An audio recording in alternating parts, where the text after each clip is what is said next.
saya tidak akan menutupi begitu kan. Bisa saja nanti SK ini dipermainkan. Jadi lihat dari kondisi itu tuh sosok seperti apa yang dibutuhkan untuk HMI Cabang Mataram sekarang untuk periode selanjutnya ya. ya. Ya, jadi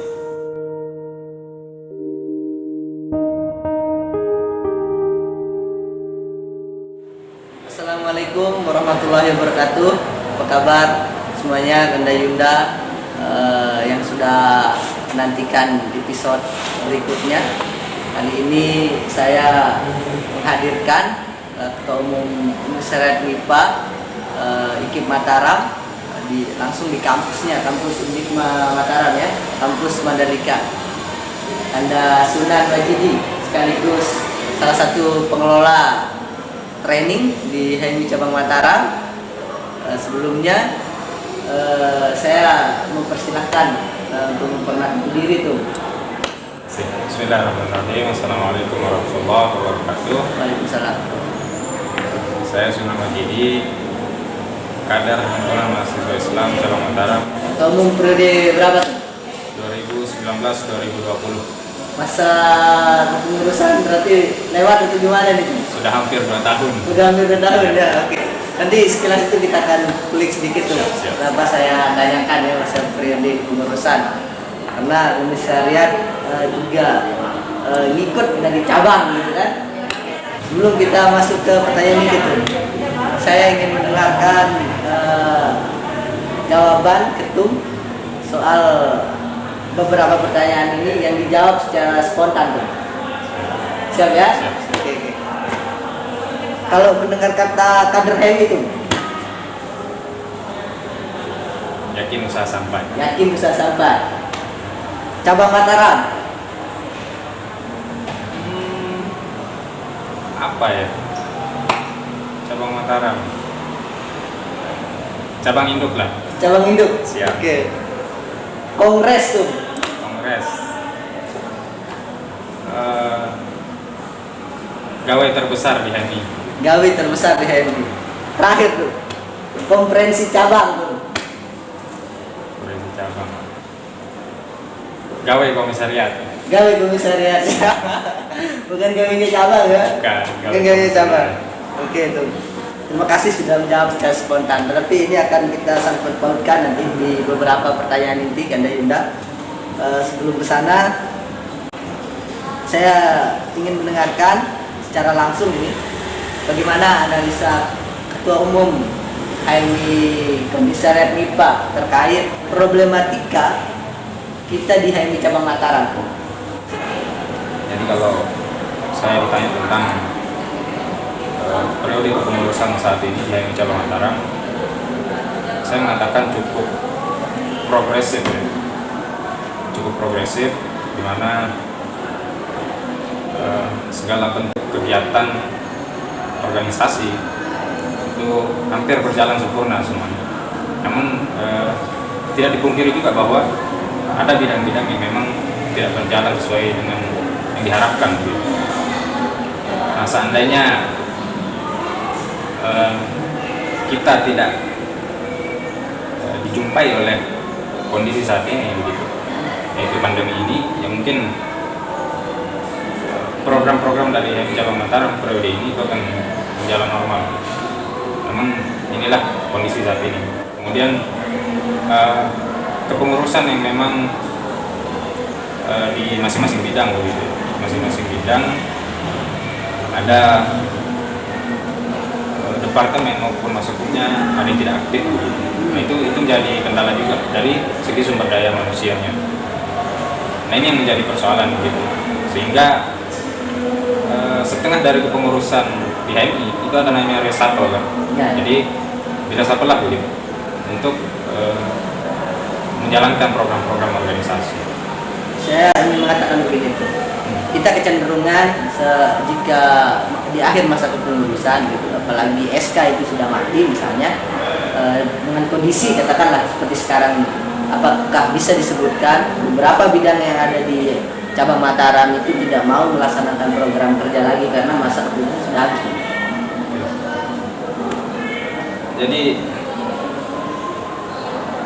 apa ya?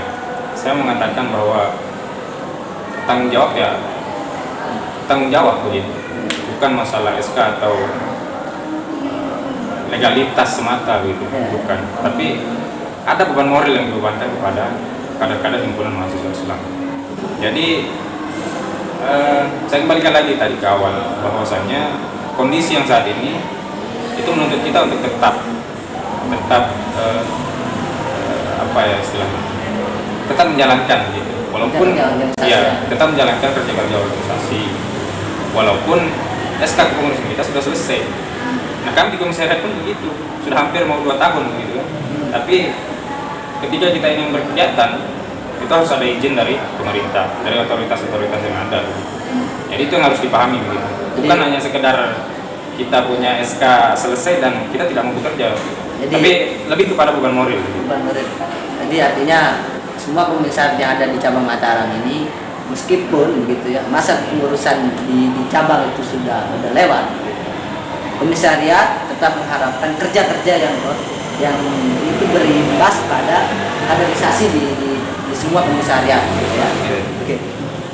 Saya pertanyaan berikutnya tuh terlepas dari pandemi sekarang ini gitu, dan terlepas dari masa kepengurusan yang sudah lewat gitu, apa problem yang dihadapi sekarang oleh cabang Mataram kira-kira, dengan harapan nanti kita bisa merumuskan gitu. Yang pertama, saya ingin menyampaikan bahwa situasi dan kondisi di internal HMI yang pertama. Jadi ada yang namanya pengurus besar. Jadi ketika pengurus besar ini memiliki konflik begitu atau dualisme seperti yang kita tahu begitu. Jadi ini juga akan berdampak begitu pada cabang, bahkan sampai komisariat begitu. Kita akan luntang-lantung seperti yang terjadi kemarin di pengurusan Sadam dan diklaim oleh Arya begitu. Sedangkan yang mandataris kongres di Ambon itu adalah Sadam. Nah inilah yang menjadi pemicu saya rasa ketika kita berbicara masalah tantangan. Bagaimana PB konflik tentu dampaknya kepada seluruh kader. Bahkan di cabang-cabang banyak yang dualisme juga begitu. Nah ini yang harus bisa diminimalisir begitu. Dan kemudian egosentris dari kader-kader HMI harus kita minimalisir sehingga tidak terjadi sehingga tidak terjadi konflik-konflik antar kader begitu, sehingga kerja-kerja organisasi juga menjadi terhambat begitu. Dan berpengaruh salah satunya kepada Kompercap begitu yang diundur gitu ya. Ya, itu termasuk Kongres yang belum jelas kapan gitu kan. Meskipun sudah tempat ditentukan, tetapi berimbas pada waktu konferensi yang ada di cabang. Misalnya cabang Mataram. Gitu. Itu menjadi masalah besarnya gitu. Ketika kita ingin melakukan Kompercap, namun PB belum melaksanakan kongres dan sebagainya, tentu nanti kita akan luntang-lantung juga gitu. SK kepengurusan tidak diterbitkan dan sebagainya. Ini akan merambat nanti kader-kader yang komisariat juga begitu. Akan terdampak semuanya begitu. Tapi melihat kondisi sekarang gitu, cabang boleh melakukan konferensi gitu. Saya dengar itu di awal bulan depan ini sudah mempersiapkan berkas-berkas untuk konferensi cabang. Kira-kira apa baik buruknya, atau bisa dibilang manfaat dan mudaratnya kenapa kita mengundurkan dan memajukan kongres di tengah situasi sekarang ini? Jadi, yang saya katakan tadi, ketika kita mengambil keputusan untuk konferensi saat ini dengan kepengurusan besar di himpunan mahasiswa Islam belum melaksanakan kongres, tentu akan berdampak nanti pada kepengurusan baru. Jadi bisa saja nanti pengurusan baru ini luntang-lantung begitu, entah kemana. Jadi kalau saya tidak akan menutupi begitu kan, bisa saja nanti SK ini dipermainkan. Jadi sedikit tidaknya itu yang harus kita baca dulu gitu. Apa dampak yang sangat kelihatan nanti ketika kita melaksanakan kongres konferensi cabang begitu sebelum diadakan kongres oleh PBHMI. Jadi harus bisa kita baca arahnya kemana begitu nanti. Apakah kita akan melakukan kompercap sebelum kongres? Tentu kita akan menerima resiko gitu. Jadi harus kita pandai untuk membacanya. SK dipermainkan. Ya. Apa maksudnya itu? Oke, jadi itu bukan hal rahasia lagi Ya, gitu, biar- di himpunan mahasiswa Biar Islam. dia semua tahu ini. Oke, jadi dari hasil diskusi begitu kan. Ya. Jadi sempat bertanya kepada beberapa senior begitu. Jadi bagaimana ketika kompercap dilakukan sebelum kongres ini gitu. Jadi ada kemungkinan di sana nanti kita akan dipolitisasi begitu, cabang-cabang yang melaksanakan konferensi cabang sebelum kongres, karena kan kita belum tahu ini siapa yang akan menduduki tampuk kepemimpinan HMI 2 tahun ke depan gitu untuk selanjutnya setelah area ini gitu. Jadi itu Terakhir tuh sebagai penutup, karena konferensi cabang sebentar lagi gitu, dan kita sudah menemukan pada diskusi ini masalah-masalah yang dihadapi, tantangan kita di cabang Mataram seperti apa. Lepas dari itu dan kondisi sekarang, semua komisariat yang di cabang Mataram ini kan ada 16 komisariat. Kebutuhan yang ada di komisariat ini tentu berbeda, tergantung bagaimana cara kita melihat tantangan kita sekarang. Dilihat dari kondisi itu tuh, sosok seperti apa yang dibutuhkan untuk HMI Cabang Mataram sekarang untuk periode selanjutnya ya. ya. Ya, jadi harapan besar tentunya setiap kader HMI bisa dipimpin oleh orang-orang yang bukan hanya cerdas dalam intelektual, namun aktif juga dalam memberikan contoh konkret atau praktik lah ya. Nah, harapan saya untuk kedepannya, siapapun nanti yang terpilih dalam konferensi cabang untuk periode 2021-2022 tentunya memiliki integritas untuk bisa membangun atau memajukan lagi himpunan mahasiswa Islam di cabang Mataram ini. Dan yang ketiga, coba kita konkretkan lagi begitu kaderisasi kita seperti apa. Jadi harus ada pola-pola tersendiri. Nah, di sini ada BPL dengan PA begitu. PA HMI itu sinergitas antara dua bidang ini itu harus tetap jalan gitu, sehingga kaderisasi juga tetap menemukan porosnya itu di mana, sehingga harapan-harapan kita kepada calon kader itu bisa tersampaikan semua. Kemudian yang keempat itu masalah kajian-kajian yang harus ada di HMI gitu. Jadi bukan hanya melulu kita membahas tentang kondisi bangsa atau seterusnya begitu. Makanya saya sangat bersyukur sekali ketika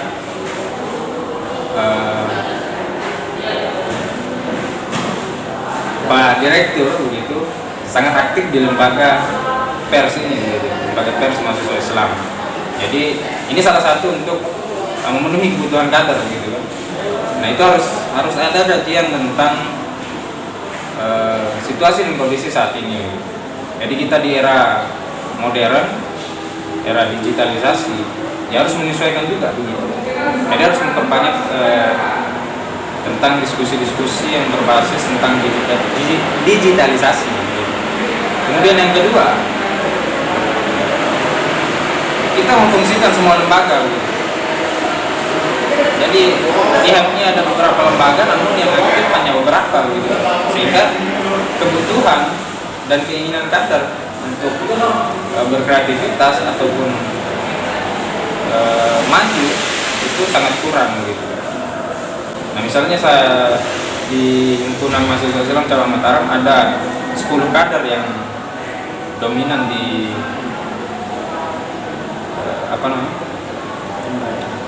di kelembagaan, khusus mungkin di LAPMI begitu. Nah, setidaknya dia didrop ke sana gitu, 10 orang ini. Apa yang harus dikerjakan di sana? Di lembaga pers mahasiswa Islam. Sehingga jelas gitu. Mungkin ada yang di bagian desain untuk poster-poster atau pamflet-pamflet, ada di belajar menjadi reporter atau host begitu. Ada yang menjadi kameramen, kan sudah jelas begitu. Sehingga kita tidak meraba-raba gitu dalam menjemput masa depan kita gitu. Kemudian tidak terlalu berbelit-belit dalam hal yang sudah pasti gitu. Nah, kemudian iman, ilmu dan amal itu harus menjadi power kita untuk mencapai yang namanya tujuan HMI, yaitu insan akademis, pencipta, pengabdi, meneruskan Islam, serta bertanggung jawab atas terwujudnya masyarakat adil makmur. Saya rasa itu diskusi kita pada pagi hari ini menjelang Jumat ya. Saya ucapkan terima kasih kepada Ketua Umum MIPA Anda Sunan Rajidi. Semoga diskusi kita pada pagi hari ini bisa menjadi bahan kita untuk perbaikan cabang ke depan tuh, saya harapkan begitu. Amin. Dan pembenahan termasuk soal tantangan dan apa saja kendala kita di cabang selama ini, termasuk soal kaderisasi itu yang paling utama tuh. Ya, semoga itu mampu kita benahi secara bersama-sama. Mari kita rangkai apa solusinya bagi kita di HMI Cabang Mataram ini. Saya rasa itu diskusi kita pada pagi hari ini. Sekali lagi terima kasih tuh. Oke, sekian. Assalamualaikum warahmatullahi wabarakatuh.